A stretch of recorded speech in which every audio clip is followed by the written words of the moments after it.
आदरणीय सत्संग जी, प्रेमी से कहना धन्य निरंकार जी। प्रभु परमात्मा जब धरती पे मानव जन्म में अवतरित होता है, उसके पहले ही इस माया को साथ में लेकर के आता है। तो ये जीव जब माया में फंस जाता है तो फिर प्रभु परमात्मा को भूल जाता है। इसकी लीला ही बड़ी न्यारी है, बड़ी ही अपरंपार है। देखा जाए तो कहीं समतल मैदान है तो कहीं उबड़ खाबड़ मैदान है, कहीं ऊंचे ऊंचे पर्वत पहाड़ हैं तो कहीं बहुत नीचा नीचा खंडहर है, कहीं पतझड़ है, कहीं बहार है, कहीं सुख है, कहीं दुख है, कहीं खुशियाँ हैं, कहीं रोना है, कहीं हंसना है। तो ये सारी लीलाएं प्रभु परमात्मा के हाथों में हैं। ये निराकार प्रभु परमात्मा की लीला को कोई जान नहीं सकता। इसकी महिमा, इसकी लीला को सिर्फ भगत ही जान सकते हैं। तो जब ये धरती पे अवतार लेता है तो उसके पहले अपने भगत को इस धरती पे भेज देता है। तो किसी समय का ये वादा रहता है कि मैं इस जन्म में तुझे दर्शन दे दूंगा। तो भगत जो होते हैं इस प्रभु परमात्मा का इंतजार करते रहते हैं। जब प्रभु ये मानव जन्म में अवतार लेता है तब ये अपने भक्तों का कल्याण करता है, अपने भक्तों का उद्धार करता है, अपने भक्तों के लिए तमाम प्रकार की लीलाएं करता है। लेकिन इसको वही जान सकता है जिसके ऊपर सद्गुरु की कृपा होती है।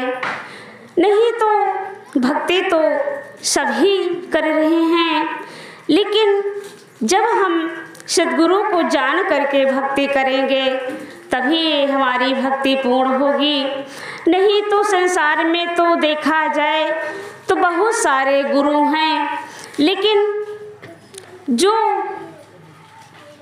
इस पूर्ण को दिखा दे वही सद्गुरु होता है। और इस पूर्ण को दिखाने वाला तो केवल यही एकमात्र सद्गुरु ही है, जो कि इस पूर्ण से मेल करा देगा, दर्शन करा देगा, अंग संग दिखा देगा। तो ये होता है सद्गुरु। जैसा कि अवतार वाणी में भी बाबा अवतार सिंह जी ने कहा कि निराकार को निराकार प्रत्यक्ष दिखा दे वो सतगुरु कहलाता है। सतगुरु कर कृपा सेवक की नैया पार लगाता है। तो जब सतगुरु हमारे जीवन में आता है तो ये प्रत्यक्ष आमने सामने दिखा देता है कि ये निराकार प्रभु परमात्मा है, जो कि अंग संग में, जर्रे जर्रे में, कण कण में, पात पात में, ऊपर नीचे दाएं बाएं और बाहर भीतर, यही प्रत्यक्ष तो ये सद्गुरु दिखाता है कि यही निराकार है। और फिर ये कर कृपा सेवक की नैया पार लगा देता है कि इतना ही नहीं, अपने भक्तों के ऊपर इतनी बड़ी कृपा कर देता है कि उन्हें भव सागर से तर तारण कर देता है। जो 84 लाख योनियां होती हैं इसे मुक्त कर देता है और इसकी नैया को पार लगा देता है। यही तो सद्गुरु है, पूर्ण सद्गुरु ही होता है जो भवसागर से पार लगा देता है निराकार प्रभु परमात्मा को प्रत्यक्ष दिखा देता। जब भगत सदगुरु को जान करके इस परम सत्ता प्रभु परमात्मा की भक्ति करता है तो फिर अपने गुरु के बताए वचनों पे चलता है। जब तक हमारे जीवन में सदगुरु नहीं आता तब तक हम कितनी भी युक्तियां कर ले, भक्ति कर ले, कुछ भी कर ले, लेकिन हमारे अंदर शांति नहीं मिलेगी, सुकून नहीं मिलेगा।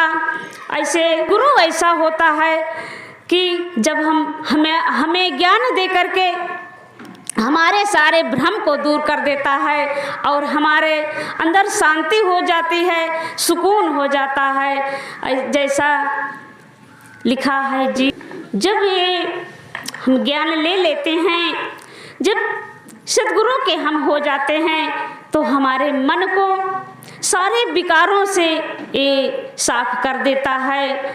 इस तरह से कि जिस तरह से हम दर्पण को देखते हैं तो पहले उस शीशे को हम अपने हाथों से किसी कपड़ों से पोंछ करके अपने चेहरे को देखते हैं, ठीक उसी प्रकार से सद्गुरु जब हमें ज्ञान देता है तो हम ज्ञान दे करके हमारे मन में जितने भी निंदा, नफरत, चुगली सारे विकार को धो करके हमें शीशे के जैसा साफ कर देता है और हम एकदम बिल्कुल निर्मल हो जाते हैं। तब ये सद्गुरु के बताए वचन पे चलते हैं, तब हम इसके सुख के भागीदार होते हैं, क्योंकि दसों इंद्रियों में मन ही है जो कि चारों तरफ इधर उधर ले जाता है।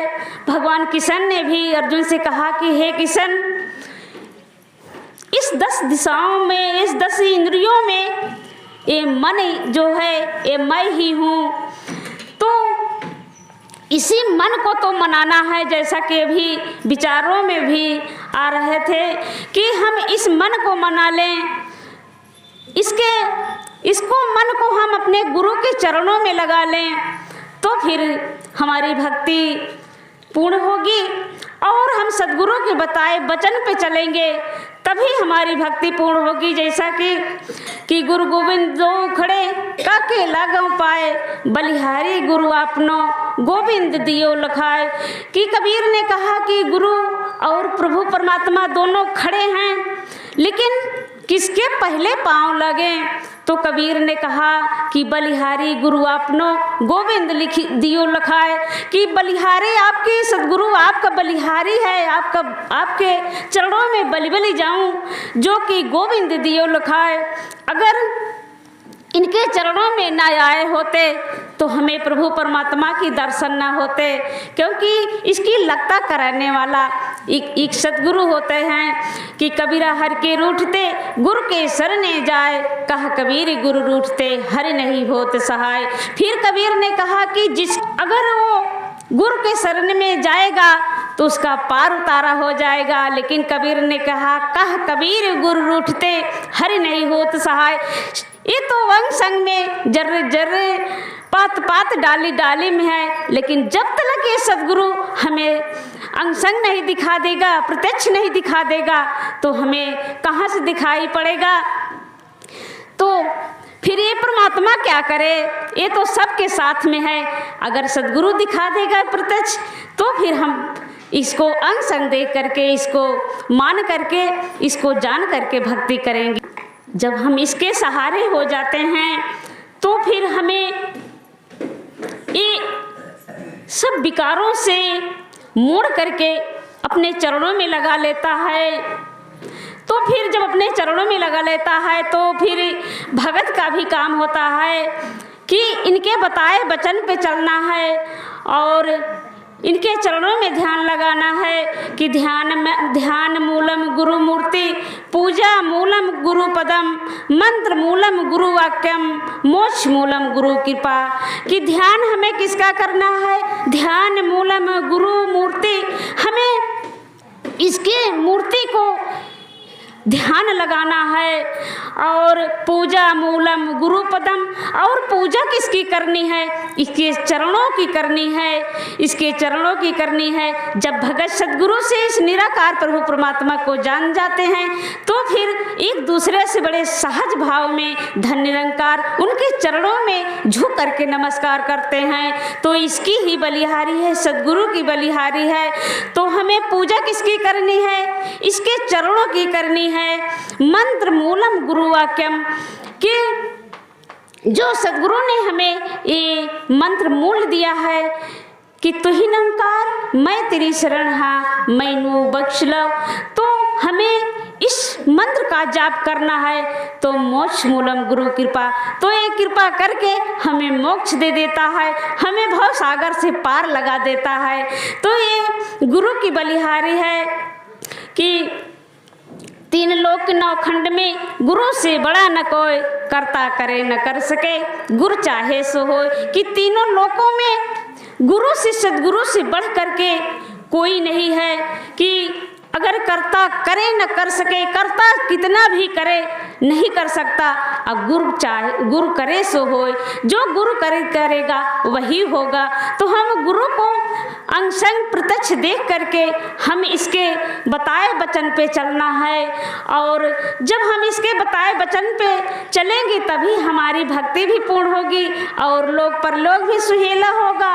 और ये भक्ति हमारी चल रही है, भक्ति जो हम इसके आशीर्वाद से जो हमें सदगुरु ने दिया है, हमें इसको भी पूर्ण करना है। तो ये निराकार जो प्रत्यक्ष सदगुरु ने हमें दिखाया, हमें इसका भी वचन मानना है। अगर हम सदगुरु के वचन मान करके भक्ति करेंगे तो ये परमात्मा भी खुश रहेगा और हमारा सदगुरु भी खुश रहेगा। तो सब धरती कागज करूँ, लेखन सब बन राय, सात समुद्र की मसी करूँ, गुरु गुण लिखा न जाए, गुरु गुण लिखा न जाए। कि सब धरती को क्यों कागज न बना लें और सारे जितने भी पेड़ पौधे हैं हम इसके कलम बना लें, जितने भी समुद्र हैं इसके हम स्याही बना लें, लेकिन गुरु गुण लिखा न जाए, गुरु गुण लिखा न जाए। ये जिह्वा ये व्याख्या नहीं कर सकती, इसका गुणगान नहीं गा सकती। चाहे जितना हम कुछ भी कर ले, लेकिन इसके गुणगान को गा नहीं सकते, इसकी व्याख्या नहीं कर सकते। ये अपरंपार है कि गुरु की महिमा अनंत है, अनंत किया उपकार, लोचन नयन उघाड़िया, अनंत दिखावन हार। की गुरु की महिमा अनंत है, इसकी महिमा इतनी अनंत है कि इसका कोई पारावार नहीं है, इसका कोई व्याख्या नहीं कर सकता कि गुरु की महिमा अनंत है। अनंत किया उपकार, कितने बड़े हम भाग्यशाली हैं जो मानव जन्म में पा करके इस कलियुग कलिकाल में इस सदगुरु के साथ में हैं, इसका दामन पकड़े हुए हैं। अनंत किया उपकार, आलोचन नयन उघाड़िया। ये जो हमारा ये दो नयन है, इसके जो पर्दा पड़ा हुआ है, हमें तीसरा नयन सदगुरु ने दे करके लोचन नयन उघाड़िया, अनंत दिखावन हार। तो फिर जिसकी महिमा का कोई अंत नहीं है, अनंत दिखावन हार, ये सदगुरु की ही तो महिमा है जो कि हम इस परम सत्ता प्रभु परमात्मा का रूप देख करके भक्ति कर रहे हैं, दर्शन कर रहे हैं। ये तो जहाँ जाए हमारे यंग संग में है, साथ साथ में है और हर पल हमारी रक्षा करने वाला ये सद्गुरु होता है। तो इसकी महिमा बड़ी ही अपरंपार है। तो इसकी ही कृपा से हमें अनंत दिखावन हारे, हमें सद्गुरु ये अंग संग प्रभु परमात्मा को हम देख करके अंग संग भक्ति कर रहे हैं। इतना बड़ा संसार सतगुरु को है शिष्य प्यारे, सारे ही संसार से इतने बड़े संसार हैं, इस सब से प्रेम करता है। जो मुझे सबसे प्यारे मनुष्य ही होते हैं, क्योंकि उन्हीं के अंदर सोचने समझने की शक्ति होती है, वही समझ सकते हैं, वही जान सकते हैं, इस प्रभु परमात्मा को पहचान सकते हैं और इंसान ही हैं जो कि जान करके अपने लोक परलोक सुहेला बना सकते हैं, भव सागर से पार हो सकते हैं, वो होते हैं मानव। सबसे ज़्यादा मैं सिर्फ इंसान से प्रेम करता हूँ। और इस परिवार, जो इतना बड़ा परिवार संसार है, ये सबसे प्यार तो मैं करता हूँ, लेकिन इस परिवार से मेरा अधिक प्रेम है, जो मेरी भक्ति जान करके, मुझे जान करके, पहचान करके मेरी भक्ति करते हैं। कि तीर्थ गए से एक फल, संत मिले फल चार, सतगुरु मिले अनेक फल, कहत कबीर विचार। कि तीर्थ जाने से ये नहीं होता कि हमें कुछ मिलेगा नहीं, एक फल जरूर मिलेगा, लेकिन संत मिले फल चार। तो संत अगर मिल जाते हैं तो अर्थ धर्म काम मोक्ष 4 प्रकार के हमें फल मिल जाते हैं। जो फिर सतगुरु मिल जाता है तो फिर अनेकों फल मिल जाते हैं कि कोई सीमा नहीं होती। कितने हमें खुशियाँ मिल जाती है हमारे जीवन में, कितने हम फलदायक हो जाते हैं, कितने हमें फल सतगुरु देता है। कि सतगुरु मिले अनेक फल, कहत कबीर विचार। कबीर ने विचार करके कह दिया कि सतगुरु के मिलने से अनेकों फल हमें मिल जाते हैं। कि हमें जिस प्रकार से ज्ञान मिला हुआ है, हमें उसे ध्यान देना है। और जिस प्रकार से सतगुरु ने हमें इतना निर्मल, इतना स्वच्छ बनाया है, तो ये निर्मलता हमें जहाँ भी जाएं हमें खुशबू बिखेरते रहें। क्योंकि जब हमारी ये सतगुरु की अगर कोई एक किसी भी भगत का अगर अपमान हो जाता है तो सतगुरु का अपमान हो जाता है। तो फिर हम इसके जो हमें निर्मल बनाया है, तो फिर हमें निर्मलता ही की तरह रहना है। क्योंकि गंगा में जितनी भी नदियां हैं उसमें जा कर के स्वच्छ हो जाती हैं, कितनी भी गंदगी उसमें ना हो, लेकिन वहाँ गंगा में मिलने से वो बिल्कुल निर्मल हो जाती है। तो हमारे जितने भी विकार थे सद्गुरु के चरणों में आने से हम जिस तरह से सद्गुरु ने हमें निर्मल बना दिया, हम इस निर्मलता को हर जगह जहाँ भी जाएं स्वच्छ रहें, निर्मल रहें। और जब हम निंदा नफरत चुगली सबसे बच के रहेंगे तभी हम निर्मल हो पाएंगे। नहीं तो फिर भक्ति तो कर रहे हैं लेकिन गंदगी में पड़ेंगे। तो फिर हमें जिस तरह से गंगा निर्मल है, स्वच्छ है, तो हमें भी सद्गुरु के चरणों में आकर जो निर्मलता हमें सद्गुरु ने प्रदान किया है, तो हमें स्वच्छ रह करके हमें भक्ति करनी है। तो ये नया साल आने वाला है और जो ये 365 दिन बीतने वाले हैं, तो दातार कृपा करें कि जो बीत गए, बीतने वाला है, अगर किसी भी संत से या दासी से किसी भी प्रकार की गलतियां हुई हो, दातार सद्गुरु उसको बख्श ले।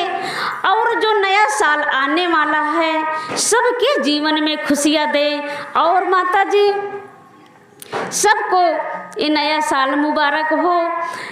सद्गुरु ने जिस तरह से नया साल हमारे जीवन में आने वाला है, दातार कृपा करे कि सेवा सत्संग सिमरन करते हुए सभी के चरणों में भक्ति करते हुए अपना ये लोक परलोक सुहेला बनाए। और सभी से जो अगर हमारे अंदर किसी भी महात्मा या बहन के प्रति निंदा नफरत हो, ये नए साल में हमको छोड़ करके सभी से प्यार करना है, सभी से प्रेम करना है। क्योंकि सद्गुरु ने हमें प्यार ही सिखाया है।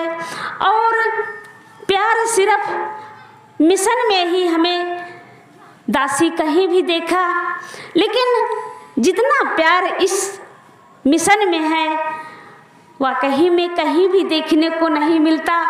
तो यही प्यार कहीं हम इसी सत्संग तक करना है, इस प्यार को छोड़ कर के जाएं। इस प्रेम को हमें अपने परिवार में और इस भक्ति को बचाना है और निंदा नफरत से बच करके रहना है। तो फिर हमें सबसे प्रेम करना है, तभी हम सबसे बच पाएंगे। नहीं तो ये माया जो है चारों तरफ से जकड़ी हुई है और निंदा नफरत चुगली तो चारों तरफ घेरे हुई है। अगर हम यहाँ से निकले, बाबा हरदेव सिंह जी ने कहा कि निंदा का रस बड़ा बुरा है, तू निंदा मत कर बंदे, अवगुण से तू भर जाएगा, तू निंदा मत कर बंदे। तो हमें इसका रसीला तो बहुत होता है, बहुत अच्छा लगता है, लेकिन इसे हमें बच करके रहना है, क्योंकि ऐसी बातें हम बहनाओं में अक्सर होता है।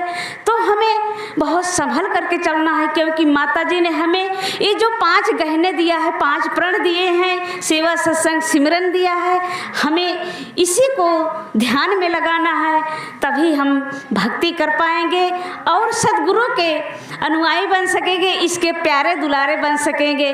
तो हमें इससे बच करके, इससे संभल करके, क्योंकि भक्ति तलवार की धार के बराबर है, तो हमें संभल कर चलना है, क्योंकि अगर थोड़ा से डगमगाए तो फिर हम खंडक में गिर जाएंगे। तो हमें इसका नाम भी उजाला करना है, इसके साथ साथ अपना भी नाम उजाला करना है। तो हमें सद्गुरु के बताए वचन पे चलना है और अपनी भक्ति को बचाना है, तभी हमारी भक्ति पूर्ण होगी, तभी हमारा लोक परलोक सुहेला होगा। साथ संगत जी प्रेम से कहना, धन निरंकार।